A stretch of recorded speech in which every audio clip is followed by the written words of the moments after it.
Our talk tonight is by Russell Clark. Russell Clark works for Grange Resources Limited. Grange Resources is an Australian magnetite producer at Savage River, Tasmania, and is the owner and developer of the Southdown project near Albany in Western Australia. Russell Clark is the Managing Director of Grange Resources Limited. Russell worked for Renison Goldfields for over 18 years and with Newmont for 18 and a half years. He has over 30 years of mining experience in Africa, Papua New Guinea, United States and throughout Australia in technical, project management, general management and executive positions.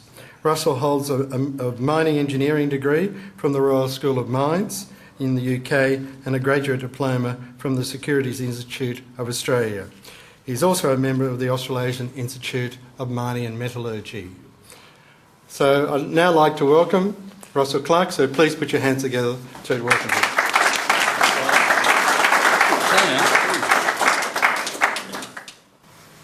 Well, thank you, Ivor, and thank you all for coming. I'm a little bit overwhelmed with this crowd here. I normally have to pay a fortune to get this many people in one room. And I don't think I'm getting the tab today, am I? It concerns me that this was described as a technical talk. The reason that I run a company was that I wasn't a very good technician. So we will talk about Grange and its two operations, or its one operation and the major project. Looking at this crowd and the, with all due respect, the amount of grey hair in the room, or lack of hair in the room even, I suspect that many of you, or some of you at least, have worked in Tasmania and are familiar with the Savage River operations.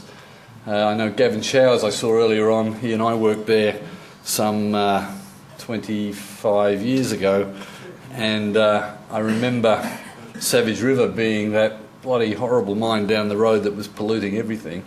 And I never thought for a moment that I'd end up owning and running the bloody thing, but we'll talk about it today.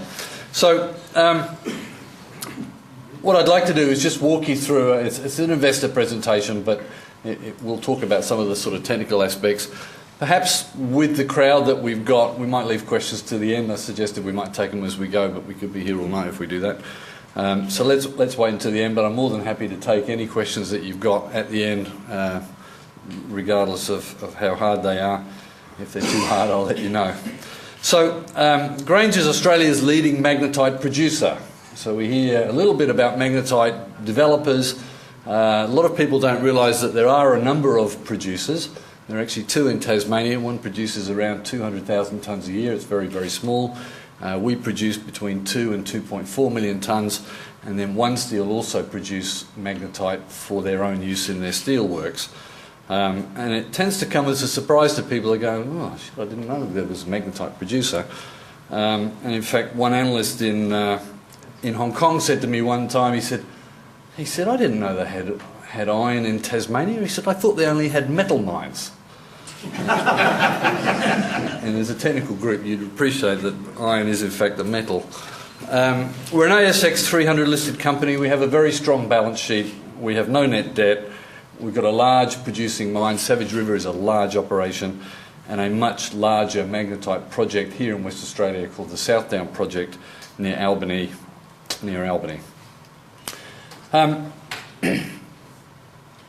I know that when I joined the iron ore business, I had quite a lot of learning to do. I'd mined everything else except iron, it seemed. And there is an issue, I think, with the investment community, particularly in Australia, around magnetite. It's regarded as a high-cost product, low value in ground, and I think that's something that's pushed by the hematite guys who dig up DSO and ship it directly. What this slide tries to do is just show you quality and price. Quality up the side, price along the bottom, and the lowest quality material that gets the lowest price material, but which there is the most of this stuff, is the hematite fines produced out of the Pilbara. And currently, the average sort of grades of material that's being shipped out of the Pilbara is around 58-56% iron. Some of the new players that are coming on, the likes of FMG, Atlas, have picked up tenements that some of the big guys let go previously because they were deemed uneconomic. Now the iron ore price has moved to a point where these things are actually very economic, and to FMG's absolute credit, they're making a mozza, but they are now producing sub 60% Fe grades, and it's just a fact of life. And as time goes on, you will see those grades drop further. 10 years ago, the average grades coming out of the Pilbara were well above 60. The premium direct shipping ore that you get is called lump. It's merely lumps of hematite, surprise, surprise, and it tends to get a premium on fines.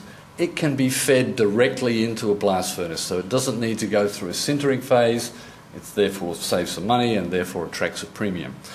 But the lump material around the world, it grades a little bit higher than the fines, maybe in the low 60s, but what's happening around the world is the quantity of decent lump available is getting less. Okay, so as we project ourselves another 10 years ahead, you will see fine grades even lower than they are now, and you will see the quantity of lump available to the world almost non-existent. So magnetite fills another part. Yeah, in ground they are low grades. Now at Savage River we find the grade of our material in the ground is 50% magnetite, and what that means is we have to dig up 2 tonnes of ore to produce 1 tonne of magnetite, which in turn has 65% iron. Okay, so as a final product, it's a premium product. You're comparing 65% iron with, say, high 50s if you're producing or comparing it to fines. When you turn it into a pellet, which we do at Savage River, we'll look at that in a minute, you're effectively producing an artificial lump, and that can be fed directly into a blast furnace.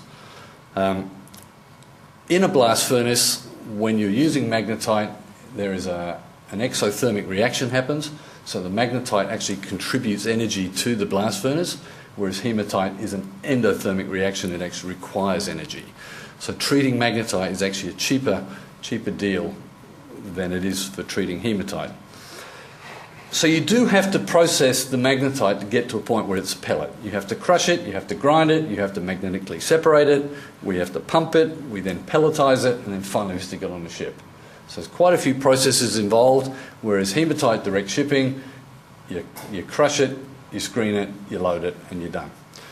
We get a premium for that. Okay, we get a premium for all the work we do, and some of the criticism of magnetite is that it costs a lot to make. Yes, it does.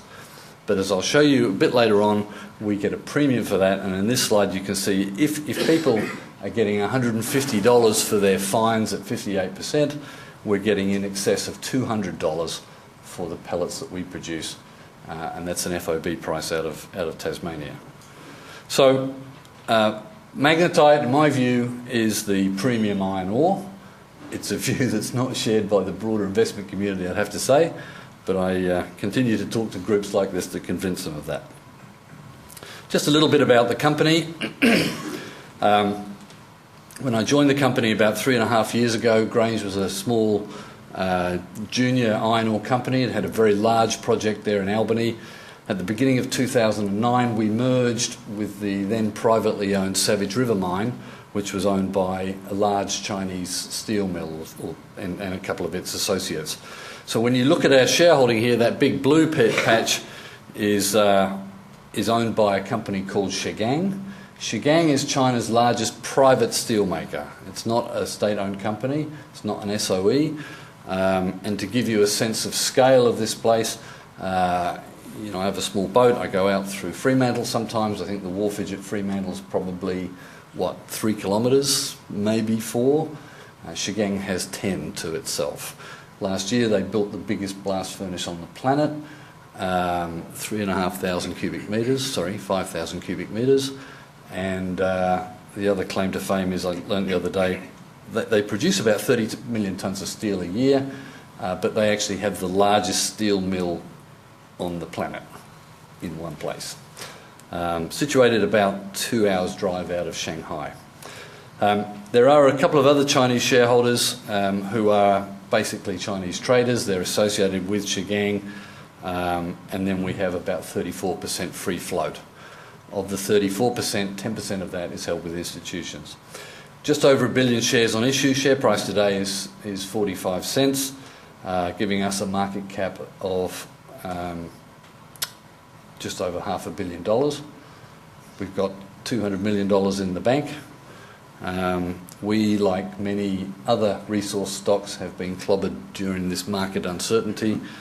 I think we get put in the developer. People don't realise that we're actually producing cash. I think people think we need Okaji to make ourselves work.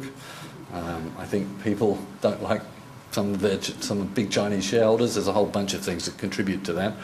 But our share price in March was 91 cents, so it's halved almost exactly. And all we've done in the meantime is added $150 million to our balance sheet.